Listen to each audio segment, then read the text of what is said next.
Today, we have with us the most talented, brilliant, beautiful Dr. Hellen Fisher. She is a biological anthropologist and is a senior research fellow at the Kinsey Institute and chief science advisor to the internet dating site Match.com. She has written 6 books on the evolution, biology, and psychology of human sexuality, monogamy, adultery, and divorce, gender difference in the brain, the neural chemistry of romantic love and attachment, human biologically based personality styles, why we fall in love with one person rather than another. That's my biggest question, I guess. Hooking up, friends with benefits, living together, and other current trends and the future of relationships. We have gold with us today. That is what she calls slow love. Thank you from the bottom of my heart, Dr. Fisher. I am delighted. I'm delighted to meet you. I'm delighted to be part of it. And a lot of millennials actually really don't want to have children. Now they may end up having them anyway, but at this point they don't seem to be terribly interested in that. It's a very serious generation. Gen Z is age about 18 to 24 or so, and millennials are around age 24, 25, up to the rest of the reproductive years to age 39. So that's quite a range of people. But what's important about them is that they are of reproductive age. And so what they do, whether they have babies, with whom they have babies, how they feel about love, will be passed on to next generation. So they're setting standards, and they're setting some very, very interesting standards. I mean, they're basically, actually what they are is they're not terribly sexual. I mean, I'm a baby boomer and we were much more sexual. Now, they're trying people out, but they're very careful. I call it slow love, as you mentioned. Right. Yeah, in my day, women married around age 21, men married around age 22, 23.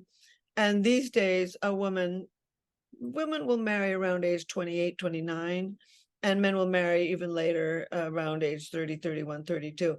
So bottom line is what these millennials are doing, they're very cautious. They are very sincere about getting this right.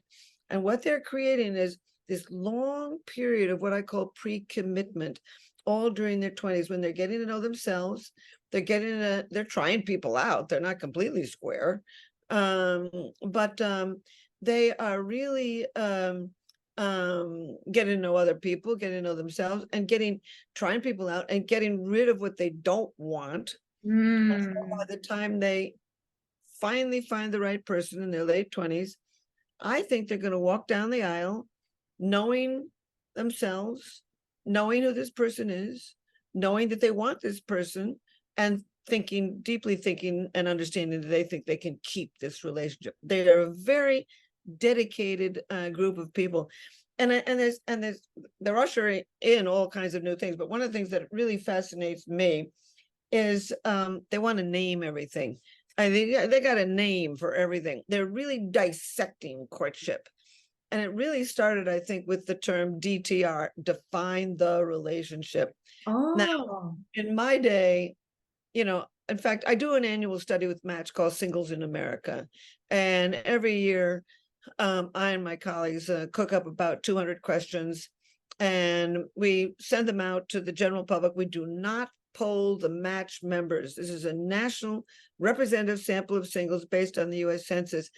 So I've got data on 60,000 Americans. I mean, the study goes back to 2012. And I found when I asked the question, you start courting somebody, when is that moment when you do the DTR conversation, define the relationship? Right. Where are we going? Are we going to be committed? Who are we going to tell, etc.? Oh, that's so interesting. Oh my goodness. And apparently the average period of time is 4 months. Now, I would have thought 2 years. Oh, yes. But I was talking with a whole group of millennials yesterday in an interview, and I asked them, there were 4 of them there. They were all 25, 26, 27. I asked them, when do you start having that define the relationship conversation, DTR? And one of the girls said, after the third date, they want to Yes, know. yes. They want everything defined. And they've got all these wonderful terms. I mean, breadcrumbing, Yes. zombie, ghosting, Ghosting. trauma bonding, gaslighting, love bombing, cuffing, cobwebbing, flashing, cookie jarring. They are defined. Now, we all had these experiences. I mean, there's nothing new about ghosting. I mean, most people have had somebody just disappear, but they're Right. naming it. They're naming absolutely everything. And I find that absolutely, So it's why do you strange. think that happens? Why do you believe this generation is so adamant to have a name for everything? Is it because of the technology? Because we are so into software and everything has a code, a name, or Yeah. It probably plays a role. I wonder whether my generation that was so loose and higher divorce and women burning bras and moving into the market, and I wonder how many of these kids have, grown up in what they regard as a very unstable right, world. And of course, they can see much more of the world, just like you mentioned, simply because they do have the internet. And I think they're very aware of the world around them, and certainly this pandemic really got them. I call it post-traumatic growth. Actually, what singles are doing today is growing up. In what fact, do you mean? they Uh-huh. really want to settle down. Yes. And one of the things that they're doing, which I really think is smart, is they're doing video chatting.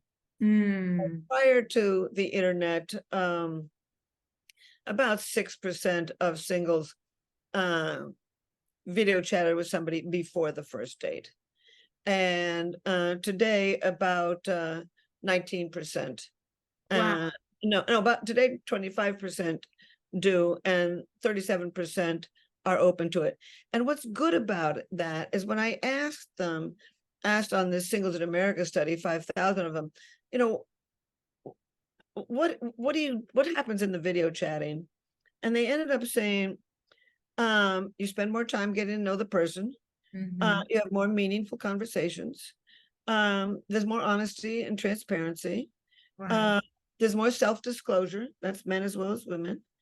They're now much more interested in somebody who has got a full-time job and is financially stable. Looks are become less important. right, And what they're doing in this video chatting is trying to figure out whether they want to go on the first date. right. So they're going to have first dates, but they're going to be fewer and they're going to be much more meaningful. I mean, what is video chatting about? You know, Sex is off the table. You don't have to deal with that. Money is off the table. You don't have to deal with that. Right, Um, and you can relax and get to know somebody. right, And as a result, I do think that, as I said, these millennials are going to have fewer dates, but they're going to be much more meaningful dates. It's a generation. It's so interesting. Another thing that I've found recently, huge percentage of them want to go out with somebody who has had therapy. huh. Now, in my day, you would never mention that No, to a therapist. I mean, I it would remember when I went to school to be trained as a psychotherapist, that was a shame for me because being a psychologist was you were crazy. It's only yeah, crazy people went to to that kind of school. And exactly. And now, I mean, they're very interested in their mental health. They're very interested in their physical health. yes, They're very interested and everybody else who's their mental health. And they're very interested. They're very dedicated to finding the right person. yes, And what's interesting is about this slow love, the fact that they're married much later. I have data on 80 cultures around the world through the yes. demographic yearbooks of the United Nations since 1947 to 2011. And as it turns out, the later you're a sweetheart. Thank you, thank you, thank you. Best Oh, book you're so ever. sweet. I wish I was there. I could write you a wonderful thing. But anyway, um, all of the data now shows that the longer you court and the later you marry, the more likely you are to remain together. And that's Okay. exactly what the millennials are doing. Right. They're taking their time. Right. Apparently, almost a fourth of them still live at home. And they're not because they're lazy. It's because they're saving their money. Right. And, you know, and I wouldn't have dreamt of living at home. Yes. I mean, I couldn't have conceived of it, but wanted to they're get out as fast as we could. I turned 18 in January, February, I was gone. Thank God. absolutely. But maybe parents are different these days. Now, in my days, I probably couldn't bring my boyfriend home and Oh, have yeah. us spend the night and have breakfast with my parents, you know. Whereas in these days, there's an awful lot. I think the parent-child Yes, relationships they are have a lot relaxed. more freedom to bring people to, yes, the way you and I probably were living, it's completely different. I couldn't bring Yeah, anybody. No, forget about it. forget about it. Yeah. And so, anyways, they're spending a lot of time at it. One interesting question on the Singles in America questionnaire, I asked one year, why aren't you dating? And 40% said, I want self-acceptance first. Uh-huh. Now, in my Well, day, that's interesting. That's something that shows up in another way with me. It's women that they are like, oh, I'm working on myself now. So it's kind of a similar conversation. I'm interested to know what you think about that, because I don't really believe we can do self-acceptance in a container. I believe we have to create self-acceptance on the arena, on around other people, because I don't know, that's the way. well, I not only agree with you, but now I'm going to say something everybody's going to hate. But for millions of years, people went and felt love without self-acceptance. I mean, I don't really like to see people waiting, you know. I mean, Right. for example, when does one ever get self-acceptance? I mean, I'm 78 and I still think I say stupid things. And you Oh, know, I yes. mean, Thank you for why? saying that. And you are But a genius, like literally, you are extraordinary. So that's very sweet. But they, you know, they're working on themselves. They're working hard on their relationships. They're working very hard on their careers. right. In one of my most recent studies, we asked, you know, yeah, we always ask all the time what you want in a partner, but things that are very interesting is that now women, there are three interesting things. Men now want a woman who makes just as much money as they do. Okay. They want a woman who has the same level of education, and they want a woman who has a successful career, not just a job, but a career. So in the past, you know, women always have wanted a guy who makes money and is high Right. level education and a successful career, but now men want that too. Huh. And I do think what we're beginning to see is, well, what we're really seeing is as women pile into the job market, we're seeing the rise of the double income family Right. and women feeling responsible to make to help make ends meet. Yes. And in many respects, we're sort of going back to the partnerships we had a million years ago. You know, I mean, a million years ago, women left in the morning to commuted to work to gather their fruits and vegetables. They came home with 60 to 80% of the evening meal. The double income family was the rule, and women were regarded as just as sexually and socially and economically powerful as men. And we're moving forward to that now. I mean, we're, you know, we got there, we had 10,000 years of this farming tradition in which it became believed that a woman's place was in the home, the man was the head of the household, till death do us part, women weren't as smart as men, da da da da. It's all vanishing. Right. Vanishing. We're moving forward to these really relationships of equality. And I actually think that's very healthy. I think that these millennials and Gen Z are actually doing it Are right. getting it right. So That's so refreshing to hear. That's beautiful to hear, because it's so easy to hear that, oh, the new generations, you know, they are messing up and they don't know what they're doing. But to hear a completely different approach is so, so refreshing. And I agree with you. I do agree with you. I think they have it right at so many levels. And I see it in my practice. What you are You saying. do. Yes. Yeah, Great. and that's the way I coach them too, to get into the searching for love with a clear vision of what they want. So Yeah. then when they are dating, because dating on apps, there are so many choices. Yeah. That's the main issue I believe that we deal with right now, is that they have so many options that they don't trust this I work with women only. They don't trust themselves when it comes to choosing the right man.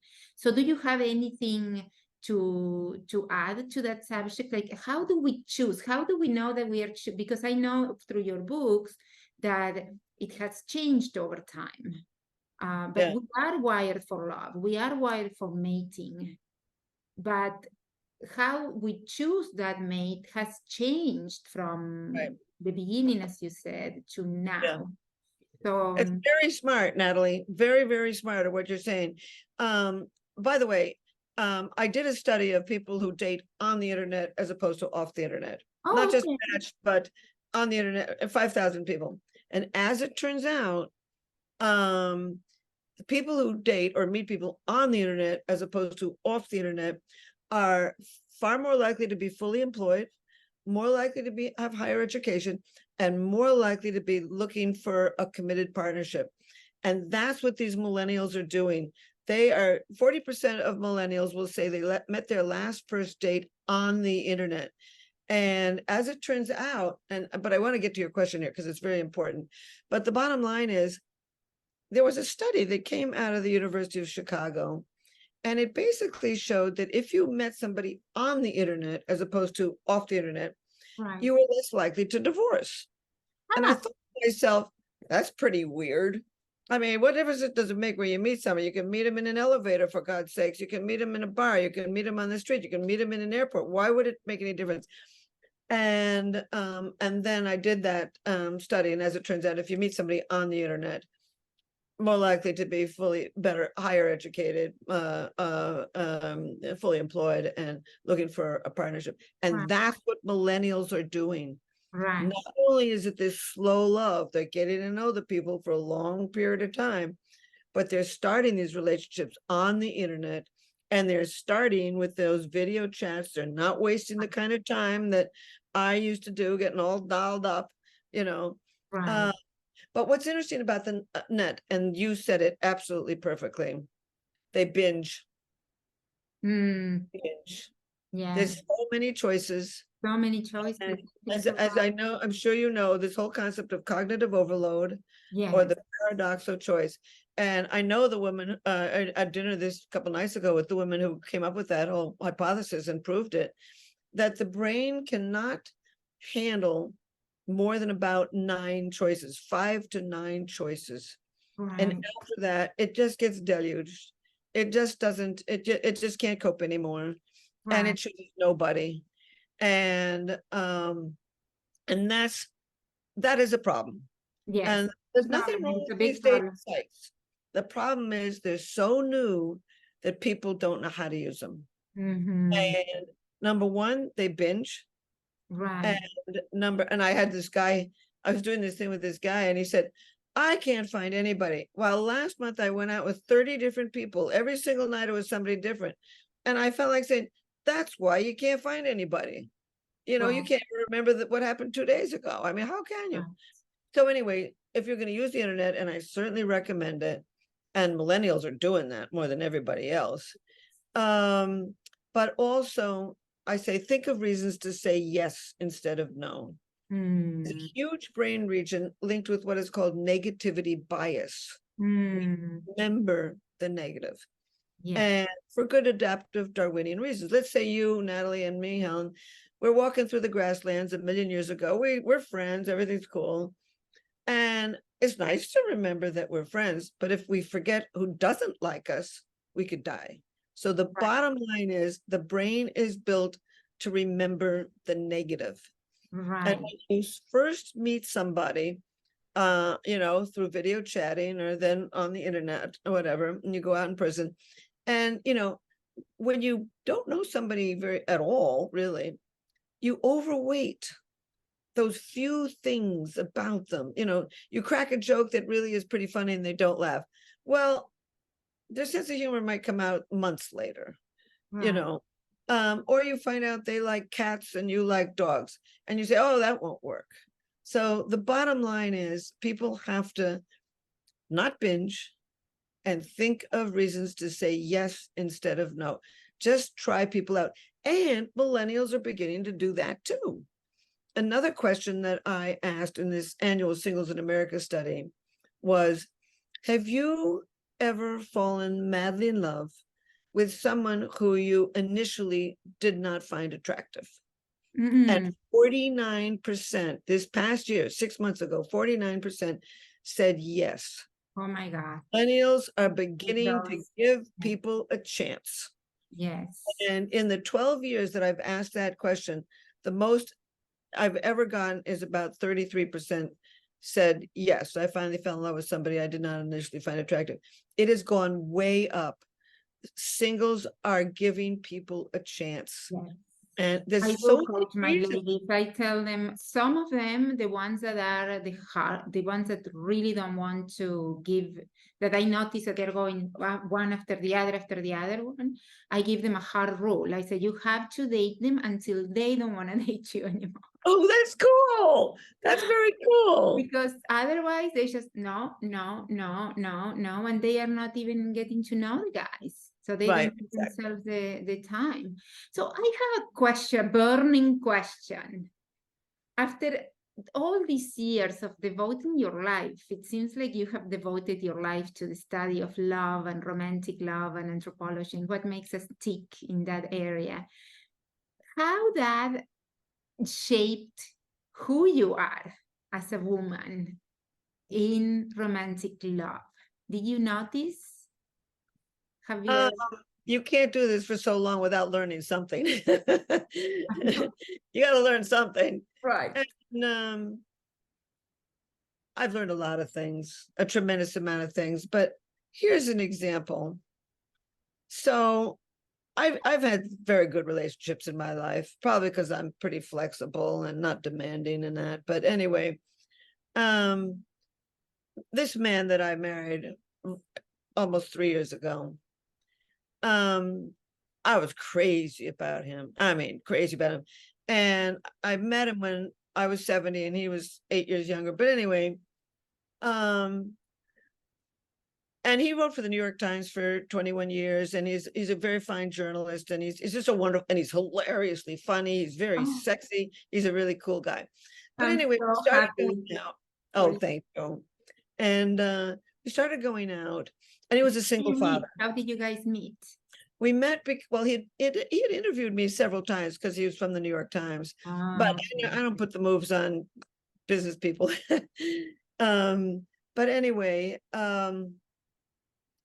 we find this is a good story, but let Yes. me tell you how we met is a very good story. I'll tell you that one, but Yes. how we met here, I mean, but what I've learned, this was one thing that I learned that was important for me, or something that I did that I knew about because I studied love, and that was he was going through a horrible divorce. Woman was a raging alcoholic, drug addict, Oh my goodness. very threatening, everything. Anyway, so he had taken the child who was a teenager, and he was a single father.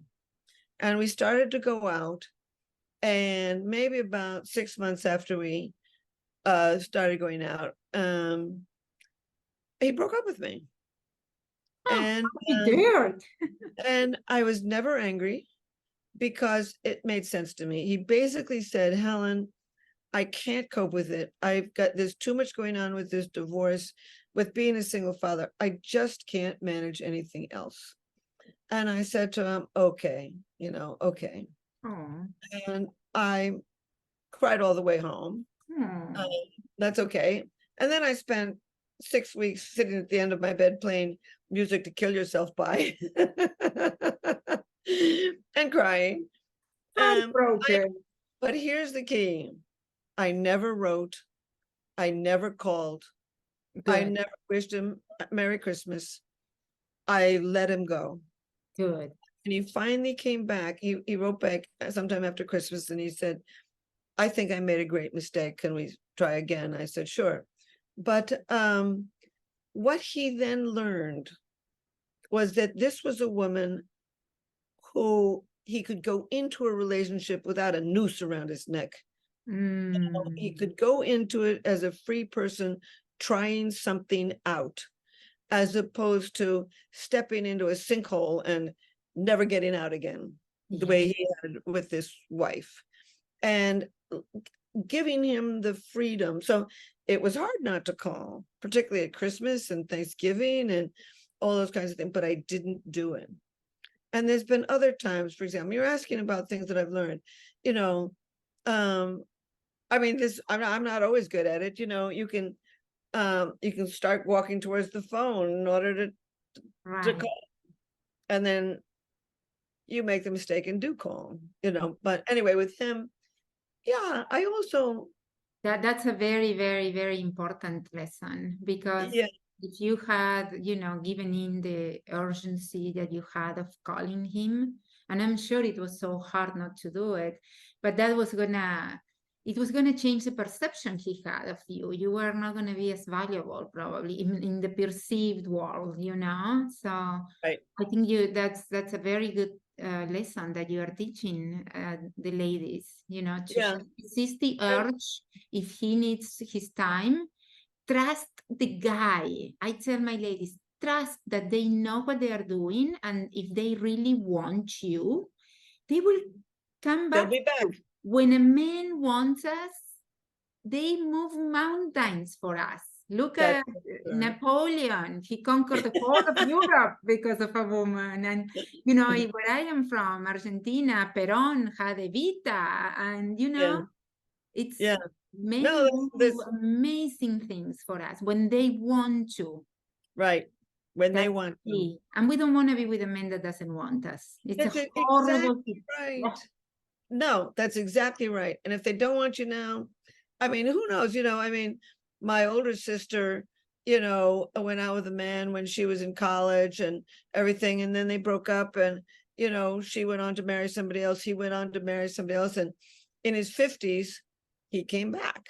No. He was no longer married to that woman, and he had remembered his first love, and now they've been married for 30 years. So Wow, that's a great story too. yeah, so just like you said, they'll come back if they want to. I mean, cornering people is just not what to do, you know. No, So let no. me tell you this other story Yes. about. So anyway, we went out. We were both invited, and I'm going to leave tonight for Montana. We were invited, both of us, to a very, very fancy lodge, and a very rich friend of ours owns the lodge. Oh, And nice. the lodge is in Yellowstone National Park, so you can't even.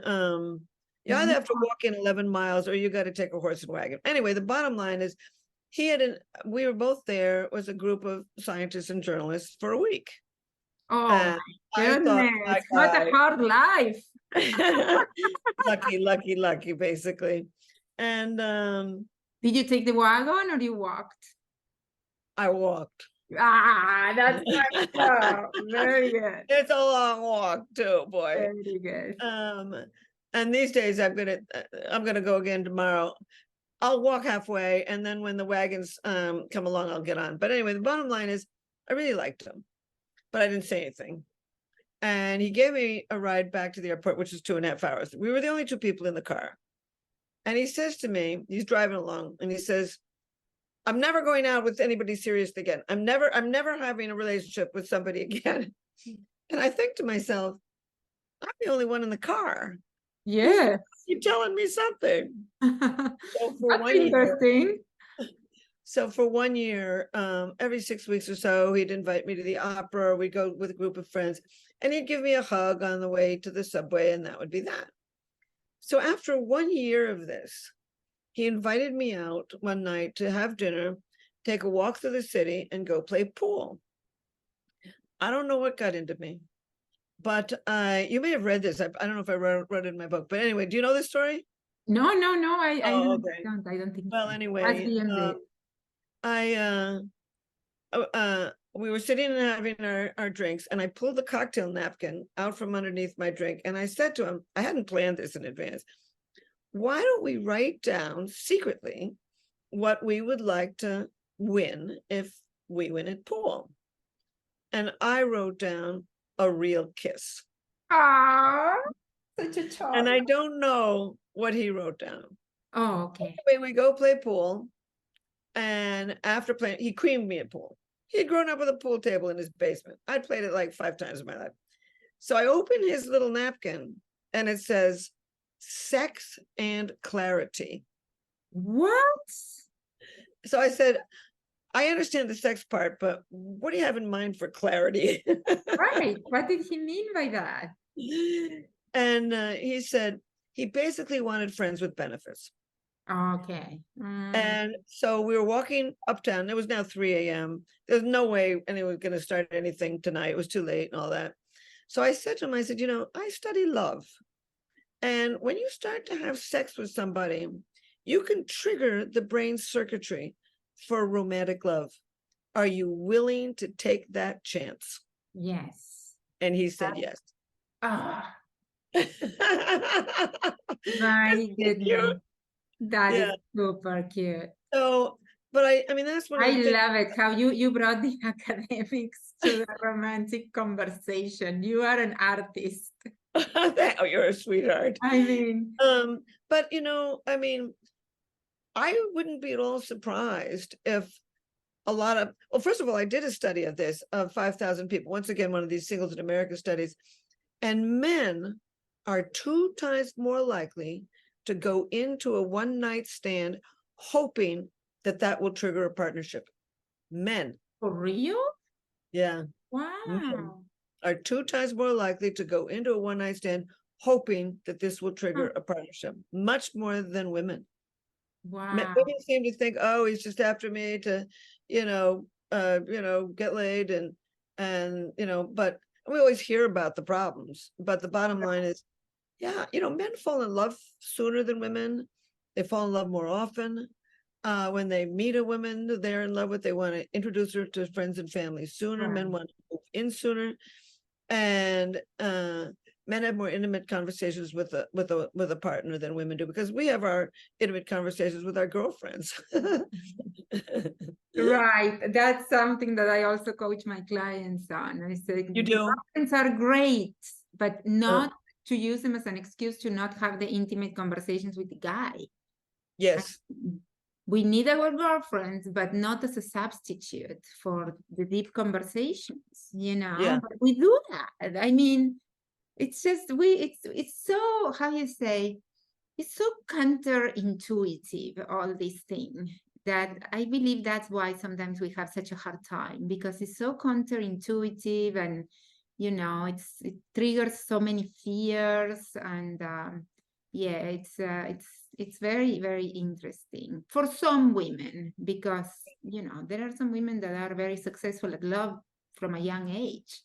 Right. In my case, for sure it wasn't my case, but I love your story.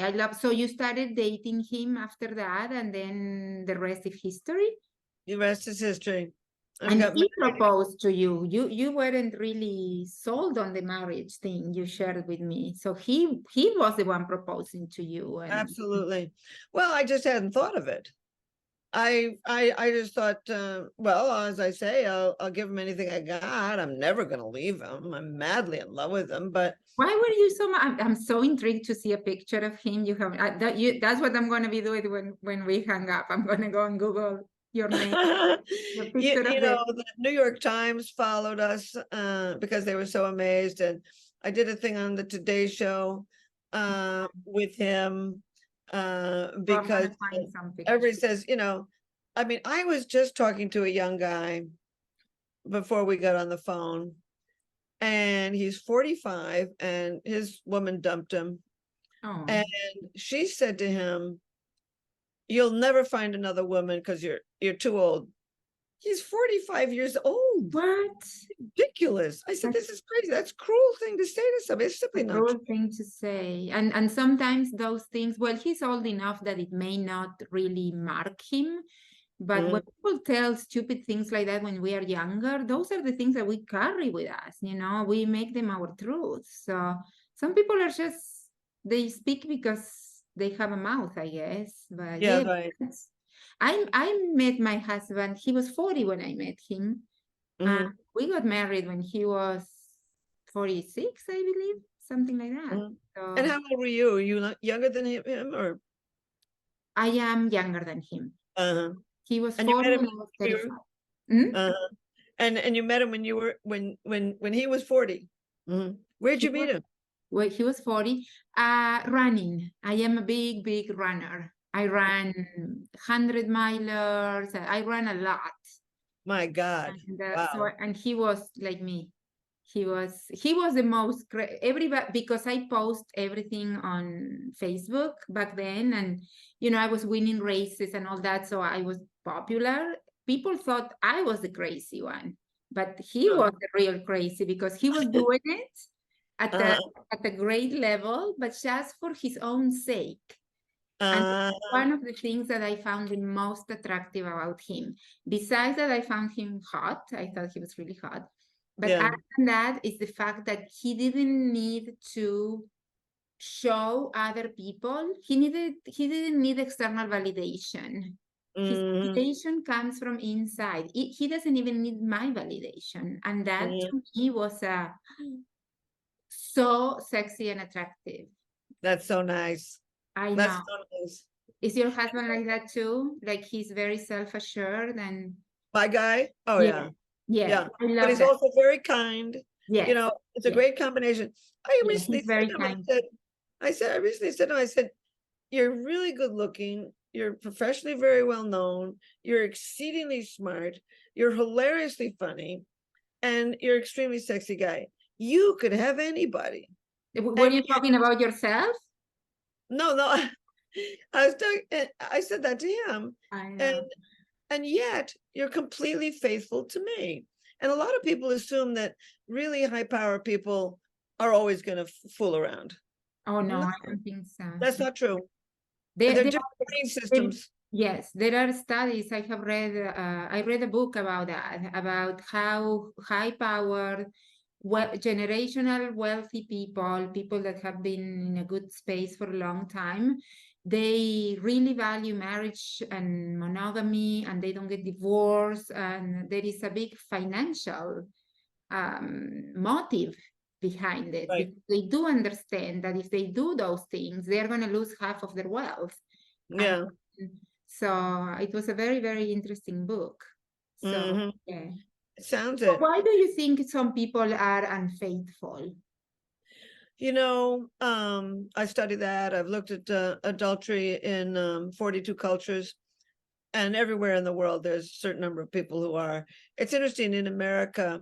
The data show that maybe about a fourth will be, and maybe sometimes as much as 70%. It's very difficult to tell how many. But the bottom line is, everywhere in the world, people do cheat, Okay. and there's all kinds of psychological reasons why, and this is what you'd be very good at. But I mean, basically, but I want to talk about the Darwinian reasons, the evolutionary. I love Darwinian reasons. Yeah. But then, I mean, the psychological reasons. I mean, if you ask them, they'll say, well, I wanted to get caught and patch up my marriage. I wanted to get caught and leave my marriage. I wanted to supplement my marriage. I wanted to get back at him or her for something. I wanted to solve a sex problem. I wanted to have more sex. I have more money. It's my right. I'm better looking. It's my right. A million different reasons. But I read this study. It came out of the 1980s, but it's always struck me. And they asked a question, are you, when you're, are you in a happy marriage? And 56%, 56% of men who were adulterous in that study were in a happy marriage. Hmm. And 34% of women who were adulterous were in a very happy or happy marriage. And I thought to myself, this is pretty weird. Yes. Why would people in a happy marriage Right. stick around? That's And shocking to me. I thought they were unhappy. Oh, yeah, And there is a Darwinian explanation, which I write about. And basically, for millions of years, if you had children by more than one partner, it was probably adaptive. Now, if a man, let's say if a woman had, and this is probably why the evolution of divorce and remarriage also. But I mean, say if a man who was happily married 1,000,000 years ago, right? And he occasionally went out hunting and ran into a woman from another group and had regular sex with her and had an extra child. Let's say he has 2 children at home and then 2 children by this other person. He will double the amount of DNA that he sees into tomorrow. And so, from a Darwinian evolutionary perspective, I'm not excusing it, but I'm wondering, as a scientist, why people do it. From a Darwinian perspective, those that were adulterous sent more of their DNA into the next generation, and there is some genetics to it. So I'll tell you about that. But why would a woman be adulterous? She can't have a new child every time she sleeps around. No. She could have more resources for the children she already has. Okay. And it's best summed up by, I don't know if you read this, it was a famous ethnography about a woman called Nisa, written in the 1960s. And she was a hunter-gatherer and lived in Botswana. And she had lots of extra lovers. And one time she said to the anthropologist, she said, oh, one of them gives me meat, the other gives me tobacco, and the third one, every time I go there, I have a wonderful place to stay. You know, what is she doing? She's collecting resources that she will pass on to her children, and maybe they will survive better because of it. So through millions of years of what I call a dual human reproductive strategy, we have a tremendous drive to fall in love, form a partnership, and send our DNA into tomorrow with a partner. You know, we also have a predisposition to cheat, to look around, and I call it a dual human reproductive strategy. A tremendous desire really to do both. Now, over 50% of people in America do not cheat.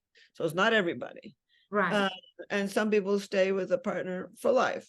They don't have one partner and then another. But through millions of years of people who did cheat, having more babies and passing on this predisposition to cheat, we're left with that today. And we do know, I mean, there are some biology to that. Now, for example, I'm sure you know that I have been able to prove that we've evolved 3 distinctly different brain systems for mating and reproduction. Sex drive being one, feelings of intense romantic love being the second, and feelings of deep attachment being the third. And when you think about it, you can have sex with somebody you're not in love with. You can be in love with somebody while you're married to somebody else.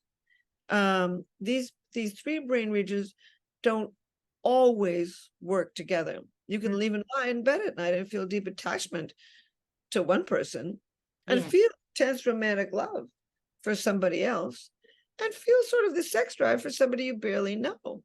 And so these brain systems aren't that well connected. And enabling people to have a deep attachment to one person and be madly in love with somebody else or have sex with other people. So that's one thing.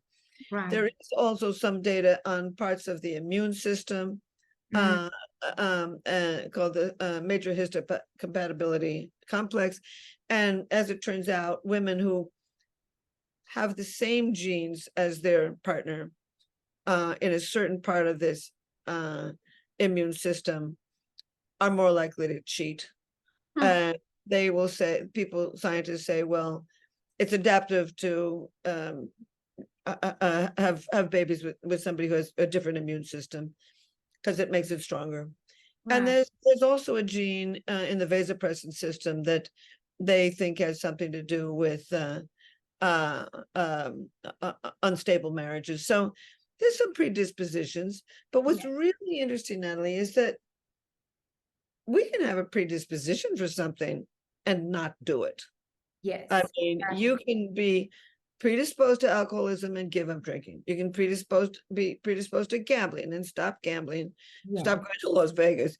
I know. Uh, Don't come and here. you can be predisposed to look around and cheat and simply just not do it. So these are predispositions, but the more we understand them, the more we can be aware of them. And when that little idea in your head comes up, you can think, oh, okay, long evolutionary heritage. I'm Right. not going there. To hell with that. That I kind of love that. I love that. I use it all the time with different things, not with the that I want to cheat on my husband, but with different things, things that I want to do sometimes that are not healthy for me, or things that I don't want to do. Like sometimes I don't want to go running, It's not like every day I wake up like, I'm gonna go. But yeah. I tell myself, it's just your brain whining, go, do it. You will feel Yeah, so that's right. That's what I do. I used to be a runner, but not like you. Uh, You but used to now, run too? You used to run on Central oh, Park? I love that loping Oh, along. I love it. it's the And best. It's the I best. love to it in the very early morning. Yes, that's me. Yeah, Well, because in it's so Vegas right quiet. now, here is like 117 degrees. Oh, So wow. if you don't do it early in the morning, you are pretty Does much. he go with you or? He used to. He used to. He over time he stopped, but he still Mhm, plays soccer, 2 games of soccer every Sunday, and he goes hiking now. He hikes for hours. Uh, mhm. he's a desert rat, and I tried going with him on the hikes, but it's too much for me. It's too hot and too boring. I like running. I like moving Yeah, fast. I'm not a yeah. I'm not a hiker. I love I'm and now it's a speed walk for my knees. After a while, the knees Yeah, begin to go, and you got to protect them. yeah. And at first, I thought, oh my God, what a drag! But at least I'm out there. And in New York City, I go around Central Park, and Right. I Oh, that's know a where the cardinals dream. live. I know where the ducks are. I know where the Oh, raccoons are. I I know. love raccoons. Oh, So I do miss I. them. We don't have them here. Oh, well, um, yeah, I really like to run, but um, this is one of the most romantic love is one of the most powerful brain systems the human animal has ever evolved. And we're looking for life's greatest prize, Yes, is a that's mating partner. And I am not at all surprised that people are picky, that they binge, that they say no instead of yes. Uh, but with just your guidance, it sounds like, and their own brains, it's a good time to date. I think it's a very good time to find love. yes, I yes. mean, I the thing is, agree. the only real algorithm is your own brain. These aren't even dating sites. All they are is introducing sites. That's all they do I is introduce. love that. When I heard that from you, I'm like, yes, borrowing that. I'm going to give you credit every time. But yes, Thank you. I love it. I used to say meeting, but introductory is perfect. It takes Yeah, pressure out of it because you are right, meeting him. There is no right, need to nothing. He doesn't owe you anything. You don't owe him anything. Just go there, be your best self. See right. if you like him enough to say yes again. I always like to say that relationships start with a yes, and then Mhm. relationship that succeed is a collection of yeses. You say yes to That's a second date, a third date, then one day you agree to go to a church if you believe in that, and say yes to the priest, and then you say yes to a vacation together. It's a collection of yes. That's a lovely way to put it. That's a Right. lovely, lovely, lovely way to put it, and totally original. Very, very cool.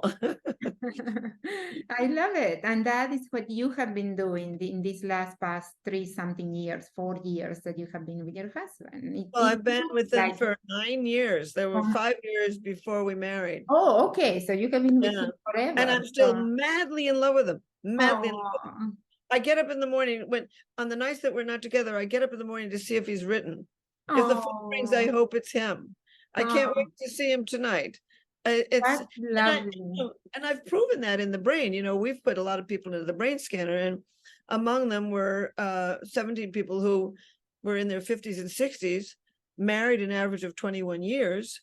And they kept on coming into the lab saying, I'm still in love, not just loving, but in love with her. Oh, And we put them in the machine, and sure enough, we found that same brain region linked with intense romantic love can remain active, but you gotta pick the right person. right. Gotta pick the right person. You cannot get lemon juice out of an orange. That's You're wonderful. That's a total scream. No, can't get lemon juice out of an orange. no, and but we try, haven't we Try all? over and over. Oh Try God. over. I mean, what did somebody once said something like, what is the real definition of insanity? You know, Do trying the same thing that doesn't work over and over again. It's fascinating. It's so fascinating. My whole life I have been fascinated by the human mind. Yes, me too. It's just fascinating, and it's a never ending, and you can never learn enough and study enough. And then you add the changes that culture bring, Right. all the technology now with AI, who knows what's Right. going to happen with that. It's so fascinating. And I It want is. to add to the fact you said it's a great time for dating. I believe it's the best time to be alive. I do too. I mean, Right. it's the best time to be alive. We have Well, access. 100 years ago, you and I would have been in the kitchen. I would have made a I would have disaster never out of met it. you. I would have never had access to That's you. right. Only a And few same. people would have had access to you. People that were to your, students in your university, your colleagues, but now it's so beautiful that we are so connected, and we can, I, as an immigrant, I can talk to my mom anytime. We don't even talk. We FaceTime now. For Yeah. years, we have been facing time. So Yeah. It's terrific. when my grandma moved from Italy to Argentina, she was communicating with her family through letters, through postal letters. The first time she went back to Italy, she had to get on a boat, 18 days on a boat. Yeah, right. That's right. And it's happening before our eyes. Yes. I mean, It's changing. I wrote my first book on a typewriter. I mean, if I wanted to send a manuscript or anything else, I walked a mile to the post office. Right. Now I push a button. Right. It's very cool. It's a wonderful time, and you really can meet all kinds of people. I mean, I remember a story about a woman in Arizona, and she was really looking for love, and she finally, through the internet, met the guy who lives in her apartment building. Oh, you have to be kidding me. Oh my goodness. But the thing is, you can fall in love with somebody from China, and I mean, I love it's a good time to be alive. It's a wonderful time to be a woman, for God's sakes. Oh, for sure. For sure.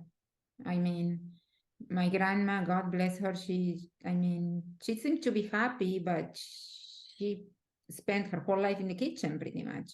Yeah. So, yeah, it's Right. different. They didn't even have a phone. Yeah. Oh, wow. Yeah. Crazy Wow. the difference. And it's all happened so fast, So fast. And that's the thing, that's the caveat that I believe that we as humans, we don't mind change, but we don't like change happening too fast, because we kind of need a little bit of time to catch up with things. And sometimes it gets tricky when things happen too fast. Right. But That's, I think, what's happening with the internet. I can't tell you how many psychologists say that, oh, internet dating is going to ruin love. Really? All they do is introduce you, done right. I believe nothing will ruin anything. There are people that are I agree with you. up, and they will do their thing with an internet or without it, and there are people that are smart and intuitive and sensitive, and they will do it the right way. And I really am biased, but I believe work like yours, it's super important, because it's giving so much clarity and context for things that we never had explanations and that we didn't understand before. And then my colleagues doing this kind of work that we do is super important too, because now women have a resource you know, Right. when I was doing it in my 20s, I had no idea what I was doing. And I had no idea either. I, But so, people have a terror of new technology. I mean, apparently Socrates believed that writing was going to ruin the human memory. okay, That there you that the have. printing press was going to give, in the 1400s, was going to lead to information overload. When newspapers came in the 1700s, this was going to be socially isolated. You wouldn't learn it from the minister or the priest. I mean, do you remember when cell phones first came in and people said that it was going to give you a brain tumor if you talked Yes, on it? yes. I You, mean, and the that's same so thing, on point with that. I mean, yeah. I mean, people are just there is always something. There is always something, and I think it's a sign of being short-minded and yeah, fear of not, of the new, because of right, course, we don't have a model, we don't have we haven't been there when we see, like, we know now that you can talk on the phone and you don't get brain cancer, but when they just appear, we didn't know that yet. So right, it's a matter of handling this beautiful life, but it's also scary sometimes. It's like living in New York. It's the best thing that could ever happen to you, but at the same time could be very scary. yeah, It's a place where people can go on the street and do whatever they want because nobody knows them. yeah, that's right. And but anyway, it's a great time. I mean, at any age, people can now get on the internet, and if they do it properly, they can find love. They really can. At Yeah. just about any one of the biggest introducing sites, I call them, rather than dating sites. One of the biggest ones is Our Time, which is Okay. for people over 50. Okay. Oh, that's one of the most successful right now, you Yes, think? Oh, yes, wow. because divorce is rising among older people. Uh-huh. And because now they figure they're going to live longer, et cetera, et cetera. And That's another thing that I mean, we could talk about forever, but that's the other thing that before, we used to get married for a certain amount of time, and now it's like we're forever, we're right? looking at 60 years sometimes. I know. And it's going to be longer. I don't Yeah, know. I wish I would be fascinating to be alive 10,000 years from now, or even 100 years from now, you right. know. But Yeah. anyway, so I'm afraid I'm gonna have to go. I've got to go to Of course, Montana. I can talk to you forever. I'm gonna thank you so much, Dr. Fisher. Thank You you. are such a smart girl. I Oh my hope I God. run into you again. I love your attitude about things. It's really good. It's very, very impressive. I can understand why that man married you. Oh, Tell him he's thank got you. had a good idea. Thank you. Let me stop.